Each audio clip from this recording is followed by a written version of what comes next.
Welcome to the print. I am Amna Begum Ansari, and I'm going to talk about my this week column where I have covered the issue of minority in the Bangladesh. So, Bhabesh Chandra Roy, a 58-year-old Hindu community leader, was allegedly abducted from his home in his village in Bangladesh. He was later found dead. Just another name now added to a growing list. He was vice president of the local Puja Parishad. He worked with the community and was known well within the community. And yet, many like others, he disappeared quietly, violently. Even him being a leader of the community could not save him. It says how bad the situation is in Bangladesh. It's often said that the Bangladesh was born in 1971 with different kind of a dream and inclusivism, which was based on the Bengali identity, not only in Islam. And there was a promise that the country would belong to its all people, not just to the religious majority. But somehow along the way, that promise has thinned out. And now it's hard not to ask the uncomfortable questions. How did it come to this? How did a country that once stood apart from Pakistan, its rejection of religious nationalism and supremacism, that looking more unfortunately like it, look more similar like it, at least in how it treats its minorities. What was meant to be different is starting to feel painfully familiar.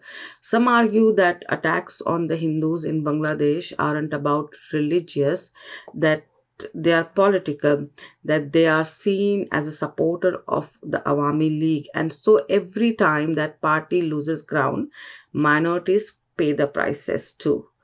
Uh, but that line of reasoning feels more like an excuse than an explanation. It says that if a 90% Muslim majority country has no responsibility towards those who live differently, pray differently, who are in minority, also framing it just as a political issue feels like a way out, a way to shift blame, to pretend that the violence isn't rooted in the society itself or in the silence of those in the power.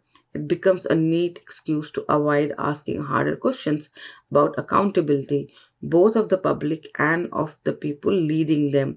So, the journey of the Bangladesh towards becoming a more intolerant society hasn't happened overnight or in the void. We have been seeing this coming for a while, through attack on dissenting voices, on secular thinkers, or anyone who spoke outside the line. The first crack in the foundation of tolerant society came when the military president Hussain Muhammad Rashad imposed Islam as the state religion in 1988. Islamism and communal narratives seeped through that crack, eroding it over the decades. And since then, both the Awami League or the Bangladesh National Party, despite their differences, have at times compromised with extremist or anti-minority forces just to hold on the vote bank.